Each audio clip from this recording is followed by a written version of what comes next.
नमस्कार मंडळी. तर चला, हे 5 किलो लोणचं आहे. याची टेस्ट खूप छान आहे. तुम्ही नक्की या प्रकारे बनवून बघा, तुम्हाला नक्की आवडेल. त्यासाठी सर्वप्रथम सर्व कैऱ्या स्वच्छ धुवून पुसून घेतल्या आहे.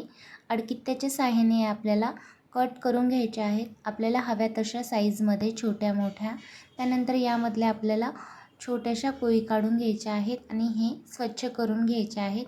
आपले सगळ्या कैऱ्या कट करून झाल्या आहेत. ह्या बघा, एवढे साईज अशी कट केलेली आहे.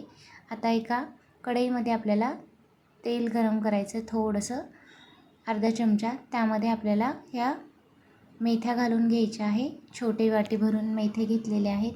ह्याही छान आपल्याला लालसर रंग होईपर्यंत परतून घ्यायच्या आहेत. आता ह्या परतून झाल्यावर यामध्ये आपण 2 चमचे मिरे घालून घ्यायचे आहेत. तेही थोडंसं तेल घालून यालाही छान असं खरपूस रंग होईपर्यंत परतून घ्यायचं आहे. मिऱ्याने लोणचाला वेगळी टेस्ट येते, त्यामुळे हे आपल्याला भाजून घ्यायचे आहेत. त्यानंतर 2 चमचे लवंगाही घेतल्या आहेत. त्याही आपल्याला थोडंसं तेल घालून परतून घ्यायच्या आहेत. सिया आणि माझी रेसिपीला सबस्क्राईब नसेल केलं तर नक्की करा. आता हे बघा, यालाही खरपूस रंग होईपर्यंत परतून घ्यायचे आहेत कमी गॅसवर. आता ह्या परतून झाल्या आहेत. याला आपल्याला थोडंसं आबडधोबड असं कुटून घ्यायचं आहे. आता ह्या खलबत्त्यामध्ये आपण सर्वप्रथम मिरे कुटून घ्यायचे आहेत, थोडे जाडसर. त्यानंतर आपल्याला यामध्ये लवंगा कुटून घ्यायच्या आहेत. त्याही आपल्याला जाडसर अशा लवंगा कुटून घ्यायच्या आहेत. माझ्या चॅनलवर खूप साऱ्या रेसिपी आहेत, सिया आणि माझ्या चॅनलवर. तुम्ही त्या नक्की बघा, तुम्हाला त्या नक्की आवडतील. खूप साऱ्या गावरान पद्धतीच्या रेसिपीही आहेत आणि लहान मुलांसाठीही पौष्टिक अशा रेसिपी आहेत, त्याही तुम्ही बघू शकता. आता ह्या लवंगा कुटून झालेल्या आहेत. आता यामध्ये आपण मेथी दाणा घेणार आहोत. मेथी दाणाही आपल्याला कुटून घ्यायचे आहेत जाडसर असे. आता हे थंड झाले आहे, त्यामुळे हे कुटून घ्यायचे आहेत. आणि हे थोडेसे मेथी दाणे जाडसरच राहू द्यायचे आहेत, जास्त बारीक नाही करायचे आहेत. त्यामुळे आपण खलबत्त्यामध्ये कुटत आहोत आणि जाडसर असल्यामुळे लोणचामध्ये याची टेस्ट वेगळीच येते. तुम्ही या पद्धतीनेच करून बघा.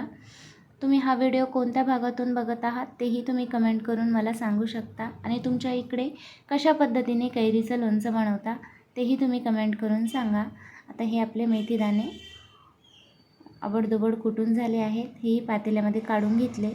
आता आपल्याला ही मोहरी आहे, ही आपल्याला मिक्सरच्या साहाय्याने बारीक करून घ्यायची आहे. जास्त बारीकही नाही करायची आणि जास्त जाडसरही नाही ठेवायची. ही ग्लासाच्या साहाय्याने 2 ग्लास मोहरी घेतलेली आहे आणि ही आपल्याला जाडसर मिक्सरच्या साहाय्याने बारीक करून घ्यायची आहे, जास्त बारीकही नको. आता ही सगळी मोहरी आपण काढून घ्यायची आहे पातेल्यामध्ये. ही मोहरी भाजून नाही घेतलेली आहे, तशीच घेतलेली आहे. भाजून घेतले की जास्त कडसरपणा येतो, त्यामुळे ती भाजून नाही घ्यायची. अशीच आपल्याला वाटून घ्यायची आहे आणि यामध्ये पातेल्यामध्ये मिक्स करायची. आता यामध्ये आपण मसाले घालणार आहोत. हळद घालून घ्यायची आहे. हळद 1 वाटी घातलेली आहे मोठी भरून. त्यानंतर अर्धा किलो मीठ. हे छान असं मिक्स करून घ्यायचं आहे. हे सगळं एकत्रित झालं पाहिजे आणि मिक्स करून घेतल्यानंतर आपण एका खलबत्त्यामध्ये 1 वाटी लसूण घेणार आहोत. तेही छान असा आबडधोबड कुटून घ्यायचं आहे. एक साईडला 1.5 पावशर तेल गरम करून, नाही 1 पावशर तेल गरम करून घेतलं आहे, छान असं कडकडीत. आता हा लसूण राहिलेला कुटून घ्यायचा आहे. आता हा कडकडीत तेल झाला आहे, त्या कडकडीत तेलामध्ये हा लसूण आपण फ्राय करून घेणार आहोत. आता हे कडकडीत तेलामध्ये गॅसवरून उतरल्यानंतर आपल्याला घालायचं आहे. त्यानंतर आपण 1 वाटी यामध्ये लाल तिखट घालणार आहोत आणि छान असं थोडंसं परतून घेणार आहोत. आणि हे आता आपण ते राई वगैरे त्यामध्ये घालणार आहोत आणि छान असं मिक्स करून घ्यायचं आहे. यामुळे तुमचं लोणचं खराबही होणार नाही. आपण यामध्ये जास्त तेलाचा वापर करणार नाही. जास्त तेलाचा वापर केल्यामुळे नंतर लोणचं वेगळं टेस्ट देतो, त्यामुळे जास्त तेलकटही नाही होत हे लोणचं आणि खायलाही खूप चविष्ट लागतं. त्यामुळे हा बाखर आपला झालेला आहे तयार आणि छान असा परतून घेतलेला आहे. आता हे 2 याच्यामध्ये काढून थंड करायला ठेवला. थंड झाल्यानंतर यामध्ये कैरी घालून घ्यायची आहे आणि छान असं मिक्स करून घ्यायचं आहे.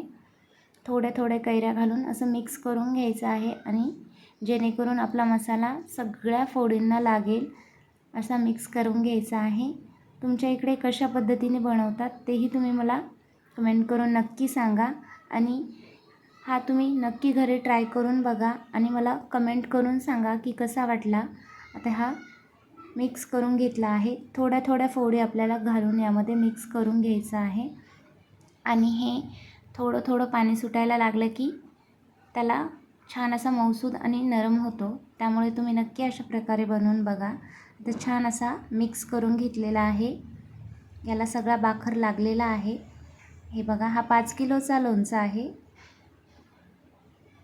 सियाने माझ्या रेसिपीला नक्की सबस्क्राईब करा आणि व्हिडिओ कसा वाटला कमेंट करा, लाईक करा, शेअर करा. यामध्ये आपण जे मसाले घातले, मिरे, लवंगा, मेथी, यामुळे या लोणचाला खूपच अप्रतिम टेस्ट येते आणि हा लोणचं जसा जसा जुना होतो तसा तसा जास्त टेस्ट देतो. तुम्ही नक्की ट्राय करा. हे बघा, यामध्ये जास्त तेल टाकलेलं नाही आहे, खूप कमी प्रमाणात तयार आहे आपलं लोणचं. नक्की ट्राय करा. धन्यवाद.